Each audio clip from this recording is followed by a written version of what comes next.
This is the plaintiff, Barbara Kerr. She says she hired the defendant to fix a broken window in her house, paid him, and the guy disappeared without doing the work. She tried calling him 3 or 4 times to see when he was coming, but then got a call from the cops who said the defendant claimed she was harassing him. Oh, that scared the skinny out of her. So she's here suing him for the $623.76 she's owed. This is the defendant, Thomas Demain. He says he was about to start the work on the plaintiff's window, but a day before he was scheduled to arrive, she called the state police claiming he stole her money. Huh? It had only been a few hours since he last saw her, and now she's calling the state police accusing him of a crime? She also called his boss, and he was fired due to this false allegation. This woman's a nightmare. He owes her nothing and feels the judge will agree. He's accused of taking the money and running. All parties, please raise your right hands. Welcome back to the People's Court. Next case on the docket. The plaintiff hired the defendant to fix a broken window, paid in full, and then the guy disappeared. But the defendant says he didn't show because she called the cops on him. It's the case of All About Eves. Barbara Kerr, you are suing Thomas Demain for the amended amount of $632.76. The rest of the balance that you paid him that you want returned to you because, according to you, he didn't do his job. Tell me how you two came into contact with each other.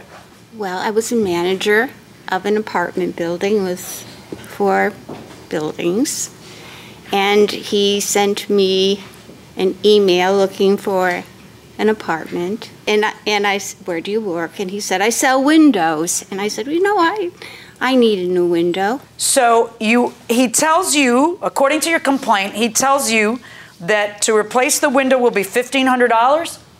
I don't remember that. Well, that's what you said in your complaint. And so your husband wrote him a check for $300. And then you decide the next day that you want additional work done, so your husband wrote him another check for $532.76. So the total that you paid him was $832.76. Is that correct?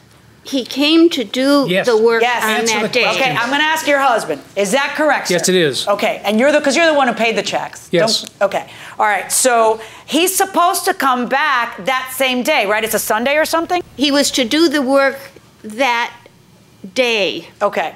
And did he come back that day? He was going to start the work, and it was like a 4x6, 5x7 window. And I said, you cannot carry that by yourself, you'll get hurt.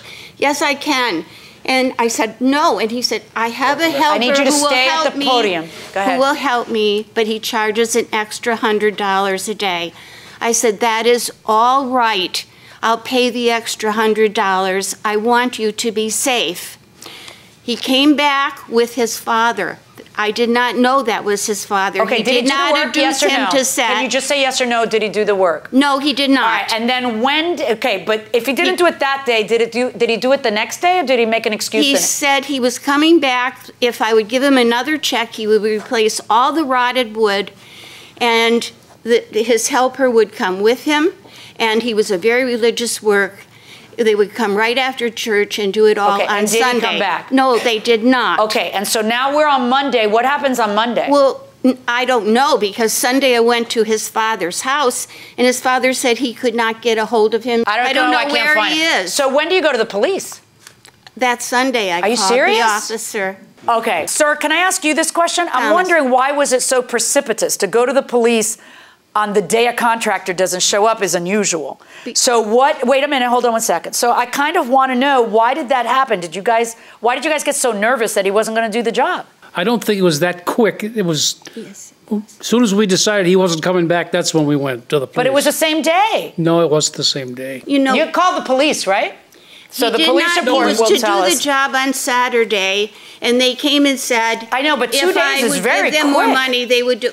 So the police report says you called the police. That was part of the reason we were going to have him do the job, because it was quick. Incident date 8/28, and that is Monday. That's the day you call the police. So what happened with you? Sunday we called. I'm going to need you to stop.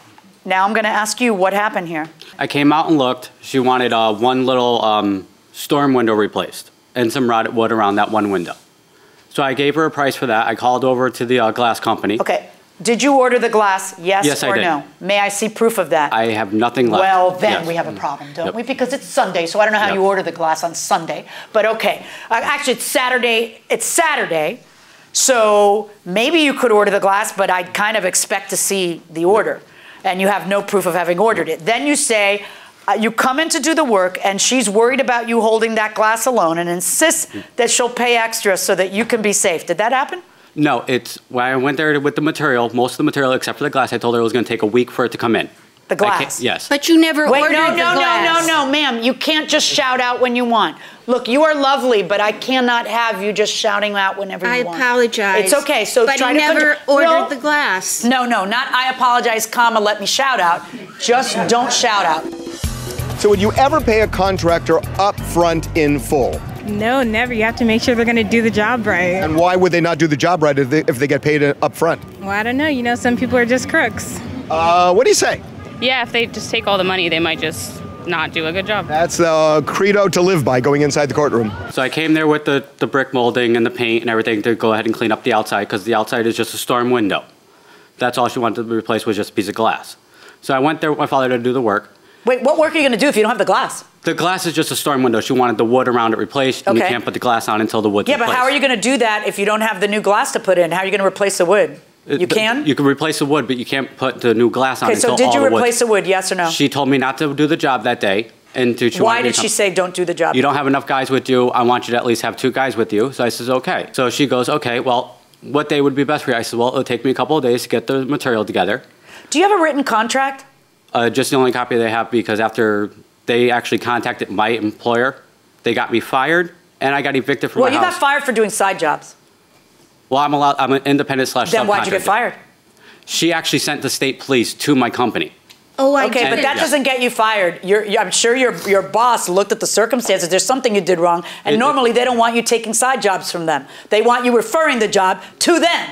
That's your business. You're an employee of a glass company, and they don't want you taking side jobs from them. I mean, that's kind of what makes sense, right? So you ended up getting fired for doing a side job. No, they fired me for them saying that I stole from them. The police end up getting involved, and they contact you when? Literally, after the second check on that date, the next day, they called the state police. So that was on Monday or Sunday? I believe it was on Sunday, I believe.